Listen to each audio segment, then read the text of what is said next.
That's the OG face. All right, everybody ready? Y'all ready?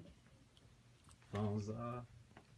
And 3, 2, 1. Street Watch Radio, Montana White live. Hits ATL coming out of Patchwork. Y'all know what to do. Follow me right now on Street Watch Radio.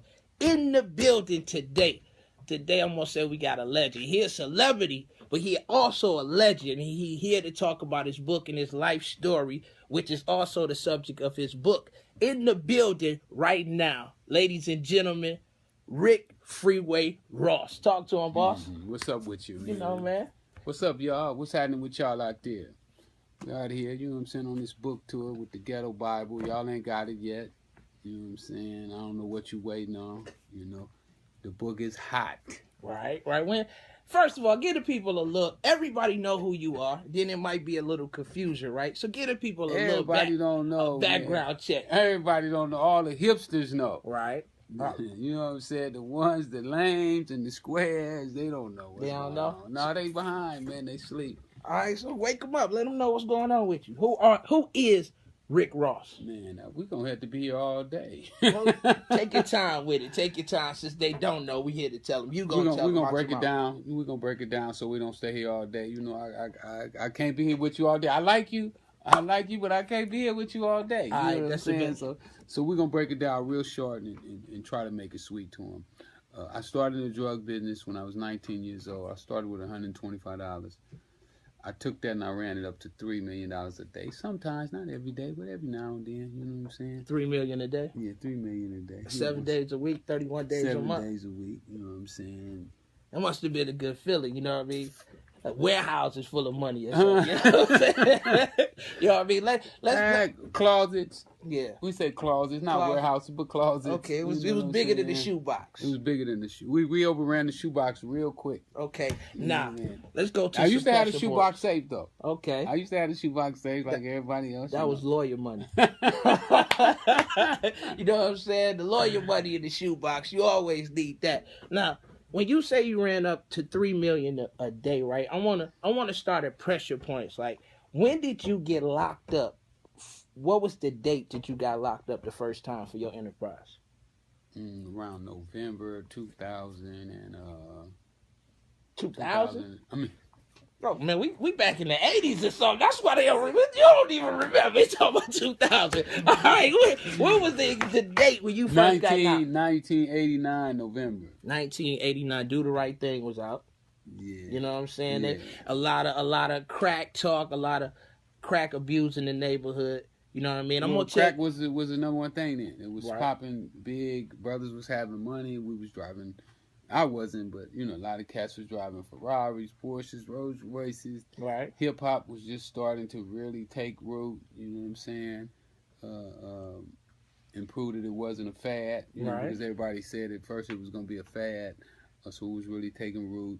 The war on drugs was taking hold. You know, Ronald Reagan and George Bush Sr. was starting to hammer us with the war on drugs propaganda. It was a beautiful time. And before '89, Ice-T put out 6 in the Morning, right? And that's like the West Coast anthem of the drug game, the culture, and everything. No but doubt. You preceded that and gave them something to rap about, because this is my understanding, right? Freeway Rick Ross brought crack to the L.A. streets, and it filtered out through the freeway. That's where you got your nickname from, right?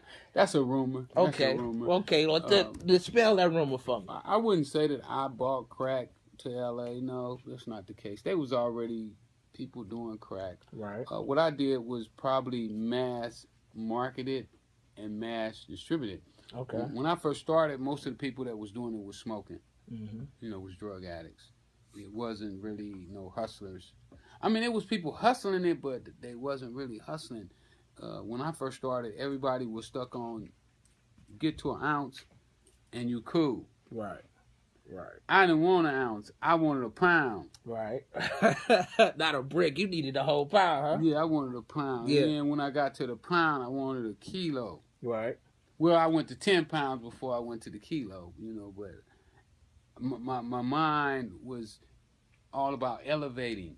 It wasn't about being stagnated and staying where you at and being satisfied. I was never satisfied with the position I was in. I was always looking to better my position. Right now, bricks is like 30, 35. It depends. They kill. I ain't got a clue. You know what I'm saying? Now, I ain't got a clue. What did they cost back then, boss? Well, the last time I bought one, I paid $9,500 for a brick. $9,500. But I was buying 100 at a time. Okay, but it was 100 at a time, though. You know what I'm saying? So this back in the early 80s, right? Yeah. Cocaine. Well, no, in the mid 80s. The mid 80s. Mid 80s, yeah. Mid 80s. Now, what was your reason? In the early 80s, I was paying like big. My first ounce I bought, I paid $3,200, $3,300 for it. Wow. For just the ounce. So if you do that, you calculate that times 36. You're talking about like $90,000 for a key. For a whole one, huh? Yeah. So it was really expensive when I first started. So what changed the prices? What did you do that got them down to that? that? I changed the prices. They said I drove the prices down. You drove the prices down, dog. Yeah, I wanted to make it affordable. You know, I said, right. You know what? My friends can't afford to pay no $3,300, $3,200 for no ounce. My friends need to get ounces for $1,000. Right. So you got ounces on the block for $1,000. You getting 36 racks of brick. And then I said, you know what? $1,000 too much for them. I got to get them down to like 400. No wonder you was the king. You know what I'm saying? Everybody was protecting you out there. You know what I'm saying? You touch Rick, you dying. He feeding the whole block. You know what I'm saying? The whole block was eating. That's really, you know, how, probably why I get such, what is it called? What's the word? Praise, notoriety. You know, that they like respect. Me. They like me. The OG. And they like me. Triple OG. The hood like me. $400 an ounce OG. You know what I'm saying? Yeah. I see why they like you. They love like you. Me, man. All right. So you entered in the game. Did you have a crew, or how did you play it out? Because LA on some gangbang. Yeah, I I already had a crew. You know, I had a crew all my life. We played football together. You know, it was like street football, and we rode our bikes together. So I already basically had a crew, and in my crew, we was, you know, we stand up. We didn't mind fighting. You know what I'm saying? We lift weights, we tackle, we rode bikes. You know, but we wasn't in the gangbanging though. Okay. We wasn't out shooting nobody for no set or no color. Right. But we knew, you know, we grew up in a Crip neighborhood. Okay. But only a few blocks over was the Bloods. Right. How did you not get into gangbanging? Well, luckily I started playing tennis probably at... Hold on. You started doing what? I started playing tennis at around 12 years old, maybe 13, just before I turned 13. And I fell in love with tennis, you know. And I started where I wasn't in the hood. You know, I was on the tennis court. More exposure to the world. Yeah, I was going places, these big country clubs. That's where you got your plug at, ain't it? No. It happened on the tennis court, Rick. You know what I'm saying? Raw, it happened on the tennis. Tennis court. It happened around the tennis, you know, per se. But it didn't really happen on the tennis court. It was a teacher at a skill center who I did play tennis with sometimes. I knew it was some got to get you connected out the hood. Sometimes, and he turned me on. He turned me on to the plug. Okay. So we gonna start there, right? Now you on with the plug. You ain't a gangbanger, but you a hustler, right? Everybody know you. You got your crew. Everybody grew up going to school, playing sports with each other. Then it get a little dangerous after school when you don't go to school no more, right? Right. So you saw the money play, right? Once sure. you got into it. Because they got a lot of movies. I saw The Messenger. I saw this one. We're going to talk about that. But it's a lot of movies that use you as the central figure of, like, the black point in America where drugs start filtering through. At what point did it just start clicking in? How old was you when you just start getting money? Well, you know what? It's like with any other business. It takes some time for you to figure it out. Mm-hmm. You know, I just didn't go in the drug business and start making money. No, I didn't. Matter of fact, my first piece of cocaine that I ever had, I got beat out of it by one of my big homies, Martin. Martin took it, cooked it up, and tested the whole thing up. You know what I'm was like, "Oh, I owe you $50, homie." He smoked it all up. Yeah, so you know my boy, I want to kill him, right? I like, man, I'm gonna kill this one. So I convinced him, man, you can't kill the homie. This the big homie. You talking about killing? Right. The whole hood gonna be mad at us. Right. So that was my first customer. You know, even though it was a co-signment deal, I didn't even know what co-signment was. Right. now you owe for the hookup. Right? I owe for the hookup, and he owed me. Yeah, you know? yeah. So you on both sides. Martin brought me back my first customer that same day. Did you keep him testing for you? No, man, you can't chase him. And then, you know, Martin was a killer, too. You know? Okay, yeah, Martin didn't have no problem popping that pistol, so you had to be careful when you deal with him. Yeah, I grew up with one named Al Glover, strung out on heroin. He was a hitman back in the Motown days, right? Yeah. Come through the block, everybody be like, Al Glover out here. He was like Freddy Krueger or something, you know? Whoa, you feel me? So, bang, you rolling, you got the crew going, right? Was it a strong thing? Like, was it a gangster thing, or did y'all just slide through and just start getting money? No, we was more mellow with it. I mean, you know, it wasn't like we was pushing our weight around and nothing like that there. It wasn't you didn't really need to. All these were our friends, you know. You're dealing with all your friends. You know, how you going to, you know, push your friends around. You know, you don't push your friends around. You treat them like your brother, like you want to be treated. So it was more on that type of level. It got a little more touchy when outsiders started to come in. You know, different people from different states and different cities would fly in, and they was looking, and you know, you got to be a little more careful when you start dealing like that there. So, but we did start to do that. You know, letting some outsiders in, but in the beginning, it was just our little tight knit group that we dealt with. Right. Now, okay, you're talking about the mid-'80s. You running the checkup. The cars, the jewelry, did you start doing all of that? Nah, I didn't need none of that. I mean, I looked at it like this was to get my family in a position, and it wasn't for me to fall in love with the lifestyle. Right. You know what I'm saying? I was a part of it, but I wasn't in it like that. Even seeing everybody you getting money with, I know they getting cars. I used to laugh at them. Why? Because every time they took $10,000 to spend on a car, I took that same 10 and bought more drugs, and that 10 turned 15. But you was a stack maniac, huh? You just wanted to stack. That's all I want to do. That's all I want to do now is stack. I love stacking. Do you regret that? Like, you know how? Okay, we in the Instagram world right now, right? And you freeway Rick Ross, right? And you know everybody, because I come from that thing when my grandfather was a hustler, so he knew Pappy Mason, he knew Fat Cat and all of them.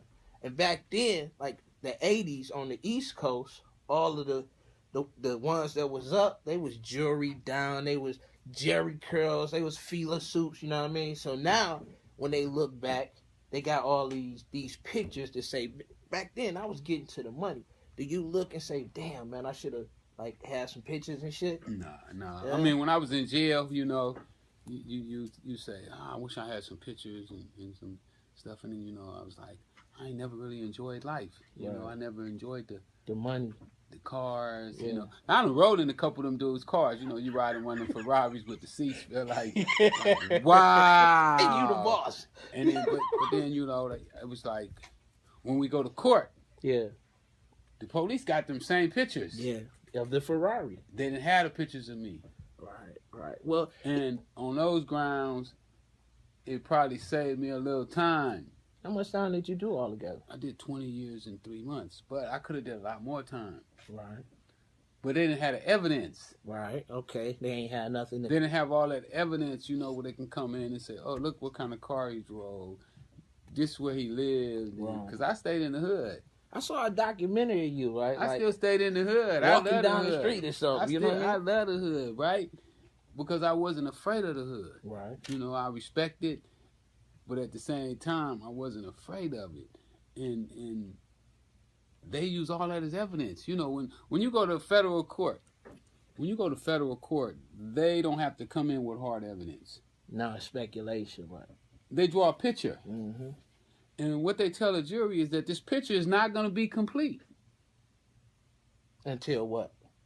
The jury has to emphasize what's missing from the picture. Now, let me break this. I was in court, and I had hid my gun, right, when they took me to court.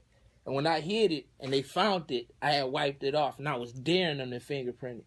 They didn't do it. She came to court. The DA came to court with my gun and said, this is a gun that looks like the gun he had, right? They didn't say it was my gun. They just said it looked like my gun, right? Mm-hmm. So it did put that picture in their head that this was the kind of gun. So that's what they was doing to you, painting this picture. Well, that's what the feds do. Right. See, the feds is different. Were you in the feds or the state? No, I did state time. Okay, the feds totally different. Right. The state, they got to have evidence. Mm-hmm. Now, the feds, they wouldn't come in there with the gun. What they would do is they would bring somebody in and said, oh, yeah, he had a .38 caliber pistol.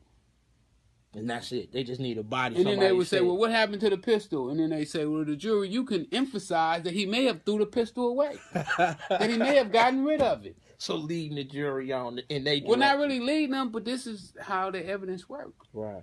They don't have to have you with your hand on the pistol. Like with me, my case was that they didn't have me with drugs. But they had a guy that said he saw me sell 10 keys before. Well, where's the 10 keys? They smoked up. But if you believe this guy, if you believe what he's telling you, and you believe that he's not lying on his man, that he did all this with, and remember, they got hotel records they was in a hotel together this night, and they got a ticket in a car together before. Right. So he know the guy. He proved to y'all he knows him. Now, if he didn't lie about the ticket, maybe he ain't lying about the 10 keys. And that's what they use. Or the 20 keys, or the 50, or the 100, whatever he say. Right. You know, he can give him whatever number he wants to give him. Now, it's going to be up to the jury if they believe what he's saying. They're going to say, well, now, see, we got this part of the picture already. Mm. Now, you fill in the other part. Now, without the pictures and the cars and all this, were you like a notorious dude? Like, did you have like, was you busting heads? Did you have like a record for being violent? Nah, I ain't with no busting no head. Black on black crime? Come on, man. We get our head busting up by the Ku Klux Klan. I'm gonna bust my brother head in the Ku Klux Klan, bust mine and bust his too. Yeah, see, we fighting, right? And the Ku Klux Klan come up and they hit both of us. Right. Now, all right. With you being the person, the point man in American and Black American history, because I watched the special, right? It was like the 10 richest drug dealers ever in the United States. You was like top 5, right? This was the crazy shit. None of the people in there was white, right? It was all Spanish people, a couple black guys, right? But none of the people was white. So I was watching the little special, and I was wondering, how is that possible? Because I know to get all that work in, it's white people. It's white people in charge. Well, they didn't put Ronald Reagan in. No, Ronald Reagan wasn't up in there. You know what I'm saying? Well, you know, he writes the laws. So yeah. So he's immune to those stats. To the whole system. They can't put him in those stats. You know, like, oh no, he don't go on those stats. Those are for a different breed. Yeah. But I agree with you. I know that, you know, there's some white guy somewhere in here. But you know, when you're the prosecutor, you pick who you want to arrest and who you want to target. And you know, more than likely, you ain't gonna pick nobody that look like you.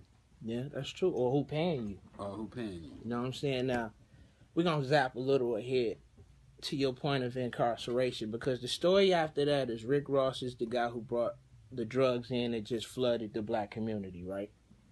Once that happened, and once they start selling that story, then, you know, if you're a certain age, they got you hip to, they was bringing the drugs in to pay for the Contra war or doing all that. How much of this did you know? Like, how much of this was you involved with? None. You know, when I went to prison, I was totally illiterate. Okay. Did you know that you was connected to all of this? No, I didn't. I had no clue. I just figured, I mean, I was plugged. Right. You know, I had somebody had airplane hookup, a boat hookup, a diesel truck hookup or something. You know, they had figured it out. Yeah. That's all I knew. It would get it to you. And that's all I cared about. You know, I cared about was my dope gonna be pure as it can get, right, and as cheap as it could get. You know, so that my customers would be satisfied and happy. It was when I went to court that my informant started to testify, is when I started to find out about his ties to the CIA and Central America. Before that, I didn't care about no Central America. I mean, what did I care about Nicaragua? Were you surprised? Like, nigga, I'm in too deep right now. I didn't believe it, for real. Yeah.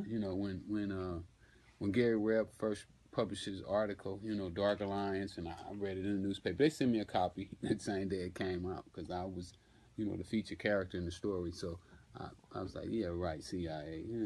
So you got it. You got Ronald Reagan. Yeah, okay, come on. Little old me from South Central LA who used to have holes in his tennis shoes and take tennis balls around his tennis shoes. That's who y'all talking about. Yeah, you connected to Ronald Reagan. And the CIA. Yeah, come on, give me something else. You know what I'm saying? Right. Throw me something else. I can't buy this one here. So you didn't even believe that you was gonna get charged like that with all No. I already knew I was getting charged. Oh, okay. They'd already made that real clear. Right. But when the story comes out, I had doubts about it. Now, it was a movie called The Messenger.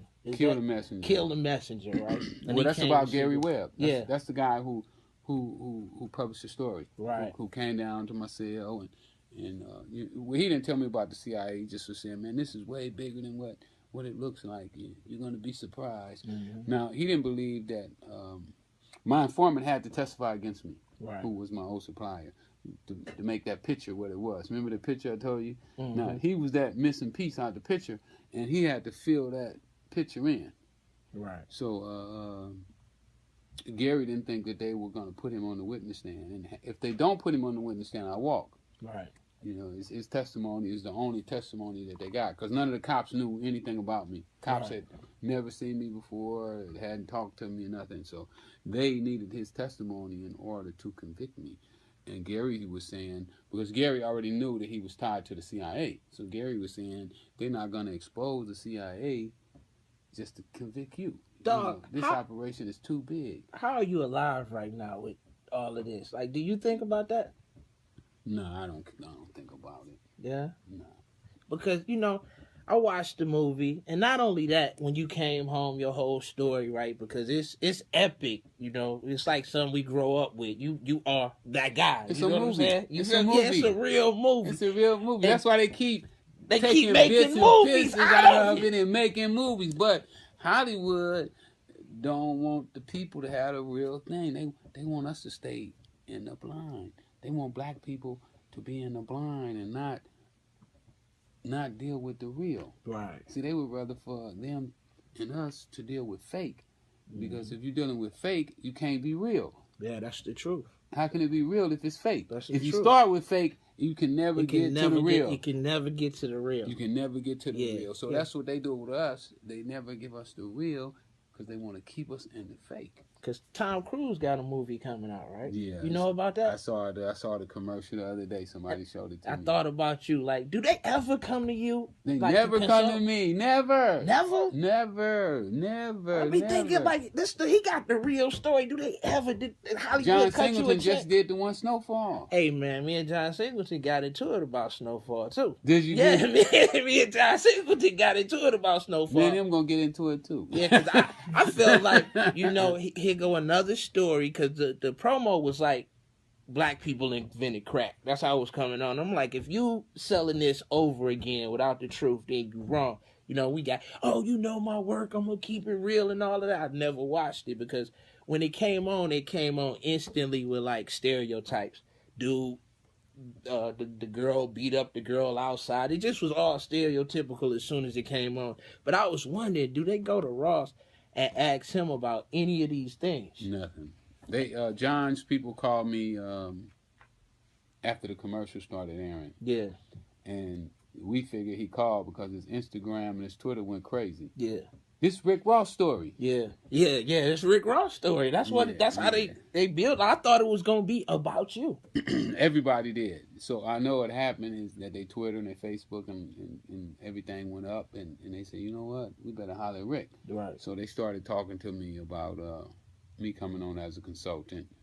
But I was already a little salty about the whole ordeal anyway. You already did the movie. Right. So what can I consult on? Right. Now you just want my blessings. You want to use me to... Yeah, they asked me to come to the premiere, and I'm like, go to the premiere? You done stole from me, Negro. Right. You done sold to these people who I didn't want to sell it to. I wouldn't say they try to buy it from me. In Hollywood, I'm difficult to deal with. So you haven't been able to sell the story like I ain't trying to sell it. So what you gonna do with it? I want to own it. Okay, at least I own a piece of it. Right. I'll share it with somebody. Right. You gotta keep your rights to it for 150 years. But you gotta get a piece of it. You sure. can't just let them come and buy you out, and that's what they so used to in Hollywood. They used to us tap dancing and putting the black face on. Oh, for sure. And I just ain't with it, man. I'm just so into owning my own and being my own man. I like to go and eat when I get ready to eat. I don't want nobody telling me, when I can go and eat or that's what I can chain eat. Gang talking right there. I don't like that either. That's that penitentiary talking right there, but that's poverty in the penitentiary. You don't want to go back there. You know what I'm saying? Like that on the street. Yeah, poverty in the There's penitentiary. people out here on the street that can't eat. Yeah. Not what they want. Not what they want. Yeah. They can't go where they want to go. Exactly. They can't drive what they say. I can drive what I want to drive. I can go where I want to go. You free. A free Negro. Yeah, you free. Congratulations, my brother. You know what I'm saying? Hey, we made it to the other side with the respect. You know what I mean? But there's so many people that can't do that. Yeah, that's true. They can't get on a video without calling the man, asking him can they do it. Yeah. They can't speak to you without. They can't put on your T-shirt. Yeah. I can do whatever I want to do. I can put on any T-shirt I want to put on. I can drive any car I want to drive. I can do what I want to do. Now, when you say you want to own your thing, right? This coming from a person that I've seen repeatedly get stolen from. Like your life story, your name. They don't consult with you in movies. Like, okay, you sitting back and you watching all of this. When was the first time you started seeing yourself being displayed to the world without your permission? With the rapper.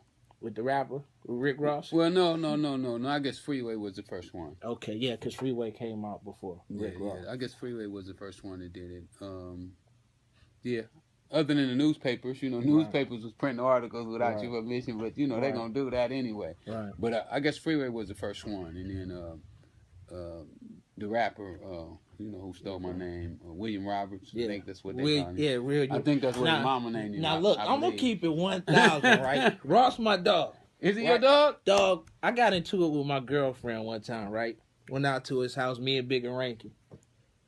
She threw shit all over the house. It was a crazy day, right? Ross went upstairs, gave me $1,000 for CDs, and was like, go to. I was promoting at a club. He was like, go get a hotel room, man. Cool down, play the record a couple of times, and you good, right? I never went back to it. You know what I mean? I never went back to it. So for that, Ross, I'll fuck with you for that. You know what I mean? He got me out of a tight spot. We did more for you than he did for me. That's crazy, right? 'Cause we finna jump into that. You know what I'm saying? It's like, damn, Freeway. He sold me a bunch of bullshit. But this is what I figured out. A lot of people did. Now, I'm just taking this from my perspective. When you got out, right, a lot of people were screaming Ross out, Rick Ross out, the real Rick Ross home, all of this. I saw you with Floyd Mayweather. I saw you with Dr. Dre. I saw you with everybody who wanted to be seen with you. I think something saying Dre was going to invest some money into your life story. He talked about it. All of these things, right? And then at the end of it, nothing ever came out, and you were still dealing with this issue. Well, you know what I did is I sued Universal. For what? For putting my name on their records. Rick Ross and Universal, the movie studio. Yeah, Interscope, Aftermath, all of that shit is tied in together. I was hanging out at Interscope every day. Vincent Herbert, all of them. Yeah. We always kicking it every day, and then when I decided to go through with the lawsuit, I couldn't get past the security guard no more. Shut the door.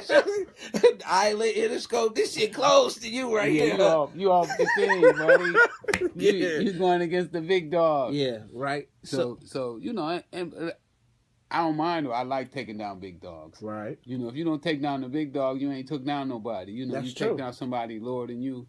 You don't get no strikes for that. Yeah, you really picking on them. The homie want to beat you. Yeah, you really picking on them. You picked on that dude, man. You was wrong for that. You know he didn't have no win. Yeah. You know, but then if you take down somebody that supposedly a monster. You know, oh man, I don't know how you did that, homie. Yeah. You took him down. Yeah, they love you for that, right? Right? You for that. Yeah, they love you for that. And that's the way I look at it. You know, it was you know, it was something to do. You know, I really had no desire to do any suing in the beginning. Right. You know, thought it was gonna be a player type thing, like but the lawyers talked me into, you know, like, man, they owe you money. Come on, let's get them. Yeah. You know, let's get them. And so I went through with it, and do Ross even own Rick Ross or Universal own Rick Ross? We don't know.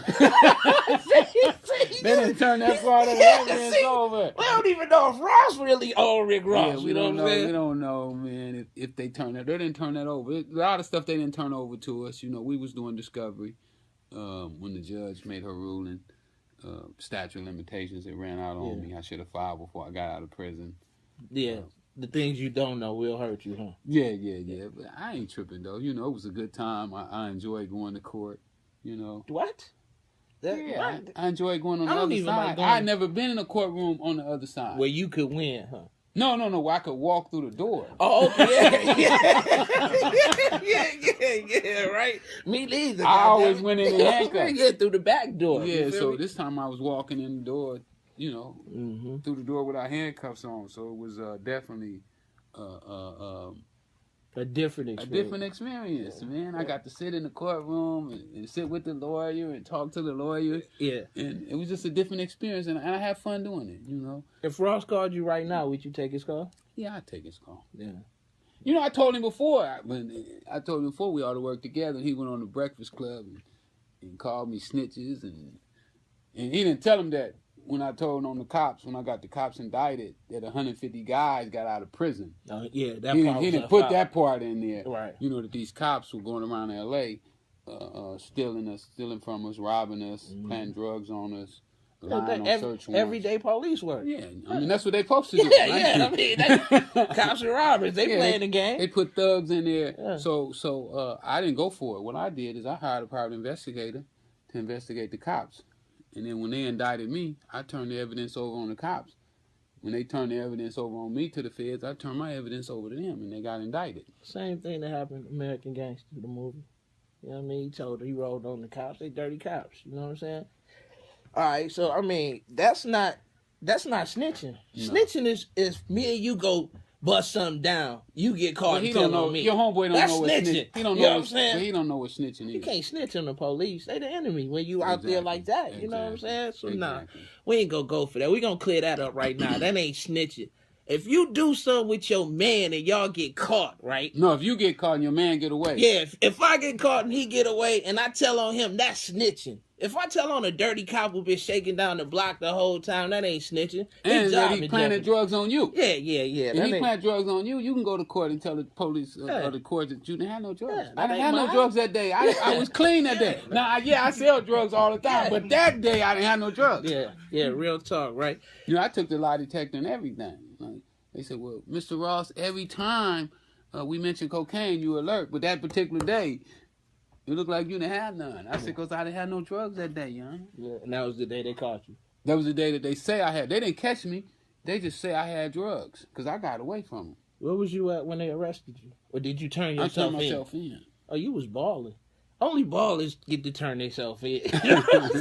Everybody else is on the run. Well, I thought I was going to post that bond. I thought I was going to post that bond. They jacked that bond up to $1 million with a 1287 on it. Like, all the money got to come right in here to the judge. You got to lay everything on the table in front of the judge. You got to check everything out, all the property, everything. I was like, oh, man, I'm done. But $3 million a day, though. You know what I mean? You couldn't finesse the lawyer, somebody, Hugh Hefner, or somebody, man, put your shit up, man. I gotta get up out of here. I need a signature. Kurt, put your signature up. I need to get out of here. You know what I'm saying? My mom had the whole neighborhood came in. Yeah. And they was going to put their houses up, but the judge is like, where the money coming from? Where's the money coming from? We're going to show where the money comes from. That's why it was $1 million. They wanted to see that cash. Yeah, so, you know, at the end of the day, it all worked out. here I am today. You know, Right. fresh start, Right. new me, new day. New book. 2017, Right. 2018 coming up. You know what I'm saying? Now what My is book is killing the streets right now. They done renamed my book it's what to the what? the Ghetto Bible. The ghetto. But hold the book up. Let them see. Well, listen to this here. I went to the Nation of Islam, right? I got to speak on Farrakhan stage. Right. The same stage Farrakhan be on. Minister Ishmael, he held the book up like this here. He said, preventative health care. Preventative health care. Come on, man. Stop it. Stop it. You proud of yourself, boss? Man, I'm loving my life right now. Right. Right. Now, all right, let's talk about being in the joint, right? Because a lot of people, they misconstrue going to prison. Right? They'll see you right now and be like, oh, Ross, he good, he normal, he saying he did prison time, I could do it too. How did prison affect you? Well, you know, prison can do it can do two things. Either it's gonna make you better or make you worse. Yeah, that's true. So with me, when I went in there, I've always been somebody who's been trying to do better. Mm-hmm. So I started hanging out with the guys that was having money. Right. You know, the guys that was on something positive. I didn't hang out with the guys that was, you know, shooting dice and gambling and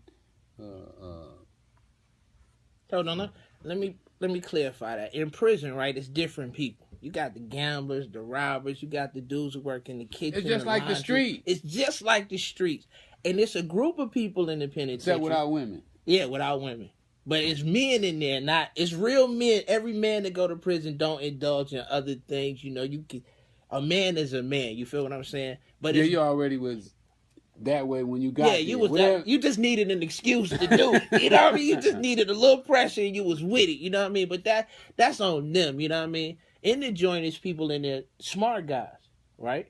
Super businessmen, millionaires, super duper smart. I'm talking about the smartest people you'll ever meet. They just ended up in there. I met the guy Michael Keaton who brought down the real estate market.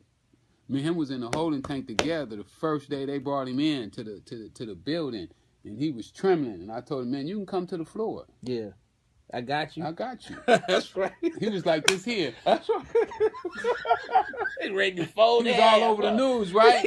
Yeah. Michael Keaton just brought down the whole real estate market all over the country. Yeah. Him and Boski and Milken, Michael Milken, Keaton and Boski, all of them was together. The junk bond traders and they was right there. Mm-hmm. And me, I was trying to get transfers where they was at. Right. You know, like next to the money. Somebody told me, they say Michael Milton play tennis every day. I said, man, I'm trying to get there. Went to my concert, man, how can I get a transfer? You played the game for real, right? Yeah. Man, I was trying to get a transfer. Yeah, right to where they was at. Right to where they at. That's right. Now, you was in there. What did you miss? You did 20 years straight? No, I had a break. I had one break. So, how did the bids go? I did 5.5, and then I was out 6 months when my partner set me up on the other case. Oh, so this is two cases that brought you down. The first one was the crooked cops. Right. The first one was the crooked cops, and then the second one was with the CIA. Wow. With my supplier set me up on the second one. So you was hotter than a motherfucker. In 6 months, they had me when I got out, man. They had dude calling me the day I walked on the street. Ready to go back to work? Yeah, they was trying to get me back right then. Yeah. But I wasn't planning on selling no drugs. I came up with a plan for the music business because I was cellies with Harrio when him and Suge started Death Row. So I already kind of had a little bit of a plan of what I did, what I was gonna do. And I just missed the Alcoholics. You know, I found the Alcoholics while I was in prison. Okay, that's a Alcoholics West Coast rap group. Stupid big, you know what I mean? The Alcoholics found Wu-Tang and Loud Records. They was all on They Loud the ones Records. who was the first ones on Loud Records. Yeah, Loud Records. Well, they was the second group on Loud Records, but they the first ones to go gold for Loud. Mm-hmm. And while they was on tour, they found the Wu. Right. You know, they was telling me about how when they got the CD from RZA, and they took it back to Steve Riskin, he didn't want to sign the Wu. That's crazy. They fought Exhibit too. Yeah, Exhibit used to stay in their studio. Yeah, right. You know what I mean? You got your history play out in all parts of culture, our street Well, culture, when hip hop culture. when you having that kind of money, you're touching a lot of people. Right. You have a lot of influence, and you're helping a lot of people, especially when you're helping people. You loaning money out, and you passing it around. You just come in contact with a lot of people. Now, do you think like with the Rick Ross thing, right? Like right now, with everybody knowing who Ross is and knowing he is a rapper, an artist, and knowing that you were the real thing, do you think like the imaging, like people hold him up higher because of the imaging? He got the houses and the cars, he got everything that is associated with you, and then you don't have those pictures like to show that you had all the shit. Do you think that kind of? I don't get that stuff no thought. Right. I'm finna kill the industry. Right. My mind, and like you were saying earlier, you said all these guys came to me, and they came to me because of my past. Mm-hmm. But they don't understand how the past got to be the present. Right. Right. The mind that it took. The mind that it took. The mind is the most important thing, not the background. Right. And I go around these guys and I see the people that they work with, and the people that they work with can't think. Right. Yeah. Yeah. It's no way that these guys supposed to be as big as they are and still have these little dudes telling them what to do and running their businesses. And their businesses stagnated because they don't have the mindset to smash the game. I like to smash the game. You know what I'm saying? You ever sat down with Russell Simmons? No, I talked to Russell a couple of times. He called me about 2 years ago on accident. He was trying to get the rapper, and he called me. He called you up. Yeah. I said, Russell, you got the wrong one, man. You want the rapper. What he He's said? talking, man, will you rap on the album? Man? I said, no, man, I don't do no rapping, Russell. He wanted you to rap. Yeah, he wanted me to rap. Why not? You know what I mean? But that wasn't your bag. How many books you done wrote? I did a novel while I was there with my guy, Jimmy the Saint from Philly. We did one called Black Scarface, which is a jailhouse classic. Jimmy is a beast with the book. As a matter of fact, Jimmy helped me on this one too. Right. Jimmy. He's still locked up? No. Jimmy out. He out. He's just still on probation. Keep you from moving around like you want to. Yeah, he can't move around. But this is my first one. I got another one that's already wrote. Oh yeah, I'm self-published. Come on. Okay, I mean, I had to ownership. I had to go to self-publish, right? And you see my book. It looks like a publisher did it. Yeah. When you look at it. Because I wanted it to be done by, to make it look like somebody like Kathy. She wrote the death of Tupac and Biggie. Right. So she's somebody that they would have hired. I hired her. Brandon in the writing world. You know what I mean? The right co-sign. No doubt. And knowing that it's going to be right. I wanted my book to be just like if a major publisher. Because so often, when we do stuff ourselves, it looked like we did it. Yeah. And that's a lot of problem when people say buy black. It's like, you got to get the... How can I? I got to step down a notch. I don't want them to have to step down. I want to make them step up. Right, You know what I'm saying? Like, oh, yeah, I'm proud to have this product because it's first class. Right. And that's the way I like to do. Anything I do, I like to do it first class, and I want to be the best. And, it's like the marijuana industry right now, Right. What you think about that? I'm going to cut the legs off of it. Rick Ross in the marijuana industry. I'm going to cut the legs off of it. I'm going back to L.A. tomorrow. Right. They're having a meeting. I'm putting I already put city council on notice, that they're going to have to do the right things. We're not going to have, when I got home, in my neighborhood, it's dispensaries all over the place, but they're all whites. Right. Yeah. And I couldn't understand how could you put all these white dispensaries in our neighborhood and none of our people own them. How many black people own gas stations, though? Well, we ain't gonna do the same thing with this gold rush. This is a new gold rush. We gonna put our foot down. Right? We finna put our foot down. So I'm going back home and tomorrow, and I'm gonna have a crew at the meeting and let them know. If you don't do the right thing, we're gonna let you know about it. Right. Because that Humboldt County, all of that, LA is like.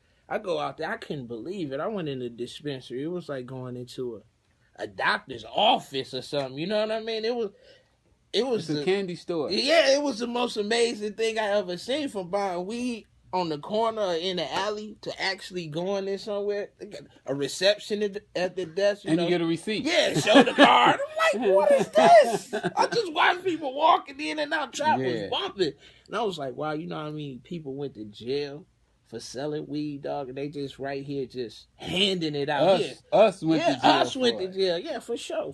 But that's always the case. You know, it's 600,000 black men in prison right now for non-violent drug offenses.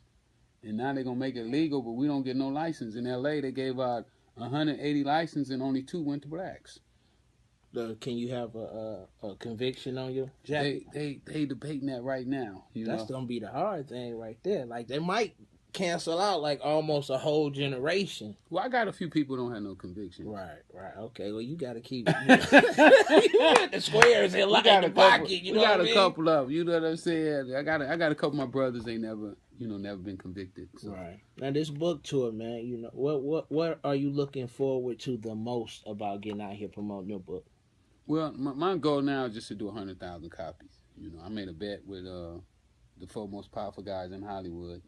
You know, they told me that my book wouldn't come out if I didn't do it with them. My movie wouldn't come out if I didn't do it with them. So I just got to do 100,000 copies now. And you like a living hostage to your own self. Like, you know what I mean? Like, people dare you to do you without them. I like that, though. Wow, that's crazy. You know what I'm saying? Because they think that you need them, and I'm telling them, no, y'all need me. Right. I'm the missing piece. I'm the link the real to this deal. puzzle. Yeah, to what you want. Right. Now, you know, you put the book out, the movie, you already got that. Well, we got the documentary. The documentary, you know, we got nominated for an Emmy Award on the doc. We didn't win. The TV series, we're working on that right now. I met with a writer about 3 days ago. I'm working on a couple of reality shows. The movie, we got money in the bank right now for the movie. Independent investors, you know, that's gonna let me have some ownership. What you think about the Tupac movie? You saw that? I didn't go see it. It was to me. I'm gonna tell you the truth. It was well done because it didn't exist. You know what I'm saying? Right. You can't compare it to nothing because there's nothing else there. You just got YouTube stories. You know what I mean? Mm-hmm. But I thought they did a great job as far as what they had to work with. You put 50 Cent, Get Rich or Die Trying. You put Notorious, and you put Straight Outta Compton and Tupac movie. You got a little show for all day movies to watch. You know what I'm saying? Then we got something to do. Well, you know, we ain't really represented in Hollywood anyway. You know, our representation in Hollywood is really low. Somebody was talking about the other day, the comedian, what's her name? You know, the one who did Precious. They say, my friend was saying that they ain't letting her play in no movies, and I was like, nah, they ain't letting no blacks play in no movies.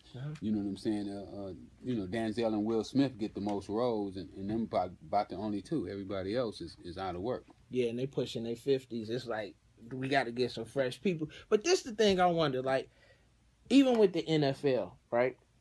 We are the dominant personalities in any industry when it comes to entertainment, right? What do you think is stopping Puffy, Mayweather, name a couple, Bob Johnson? What's stopping them from forming our own Black America, our own entertainment, you know what I'm saying, distribution? What's stopping us from doing our thing? Because the Jews, they got it. They run it. We go to them to get it out. You know what I mean? The Asians, they got it. We go to them. But what's stopping us from getting it together? Because you're talking to bosses. Most of them only take orders from the Jews. Right. The Jews tell most of them what to do. You know, how the money should be spent, where the money should be going. So they're not making their own decisions. What you gonna do? So the money might not even be real. What you gonna do to fix that? I'm gonna have my own money. I get mine $20 at a time off the streets. I get real 20s. You know, mine don't be on paper. you get real dubs. I get real dubs. Trunk full right mine now. Like the dope game. Yeah. The book game is like the dope game. Hand in hand. It gotta be in the money in the closet. Yeah, hand in hand. In the shoebox. Right now, I got the shoebox full. Mm-hmm. You know what I'm saying? Next week, we're going to have the safe full. Then it's going to be the closet. So I believe really that it's really a mindset. Right. And what our people need right now is the mindset to to go out and to grow their money. Do it yourself? Yeah, we can do it ourselves, but I'm saying it first has to start with a mindset. We have to change the way we think, the way we act, what we believe in. Mm-hmm. You know, a lot of times when I go to the schools and I talk to the kids, I talk to them about we as black people love people who don't care anything about us. Yeah. And what I mean by that is that how can you love somebody who never comes and see you? You love the idea of love. That's what it is. You know what I'm saying? Because the people that we see, that's not what we imagine. That's not the love we see on TV. Remember, we was fed through TV. You know what I mean? We Absolutely. was fed through false images. Because we didn't see, like, come on, man. I grew up and all the movies about going to the prom was about white kids. I never saw a movie about the black prom. I couldn't go to the prom no way. I didn't have the money. I didn't have. My mom wouldn't buy me no suit and rent a car. Right? Yeah, to do all of that. You gonna ride your bicycle? Yeah, right.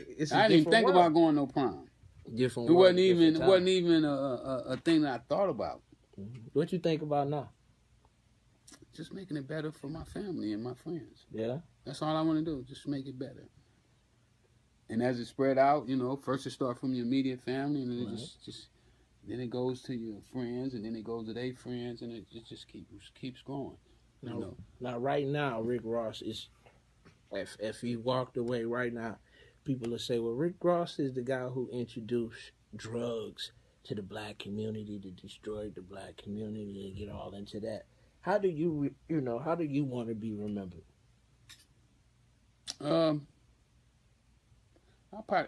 I don't think that drugs is gonna be my main thing. Right. It is right now, you know, because it dominates what I've done. You know, I haven't done anything as good as I did drugs that they know about. Mm-hmm. But I think in the end, it's gonna be much bigger than that. You know, I think my book is gonna help the black community gain some economical ground. You know, on society. And I think that I'm going to be instrumental in that.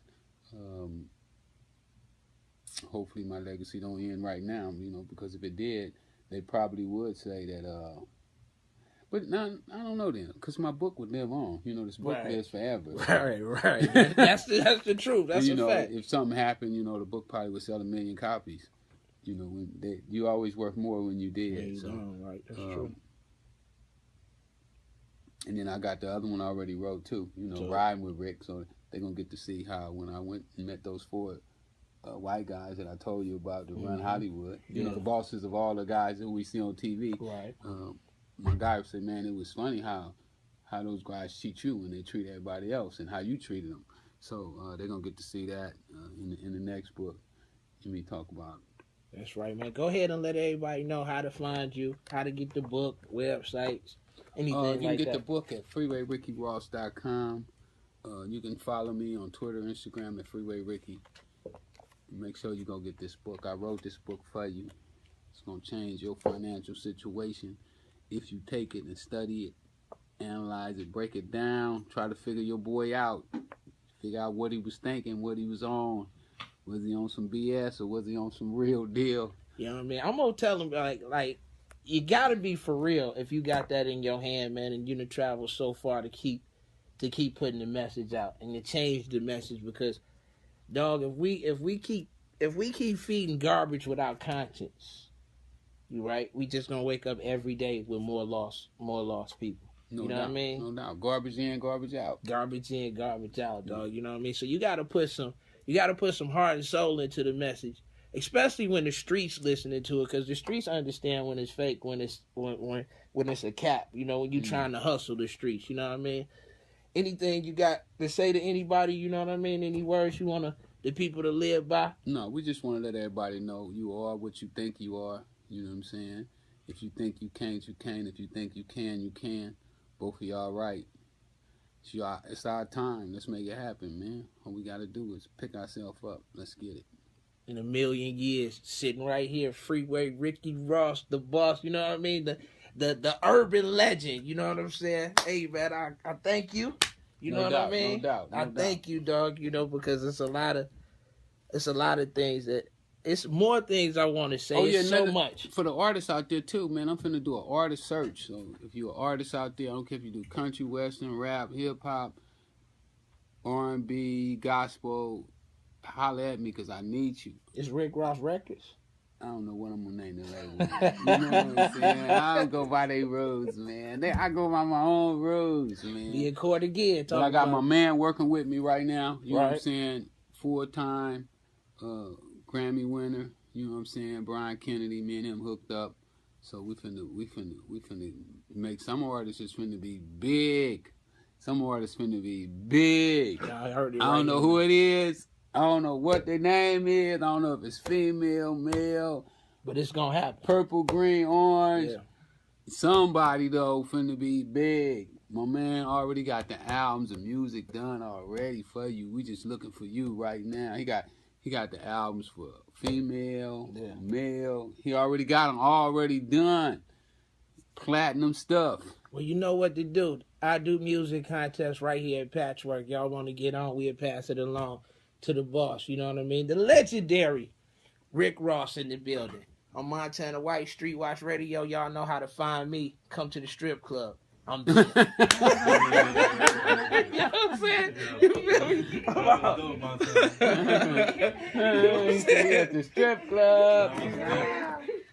Hit him at the strip club. That was a great nigga trying to get it in. Thank you. I like your style. Huh? And it's evident.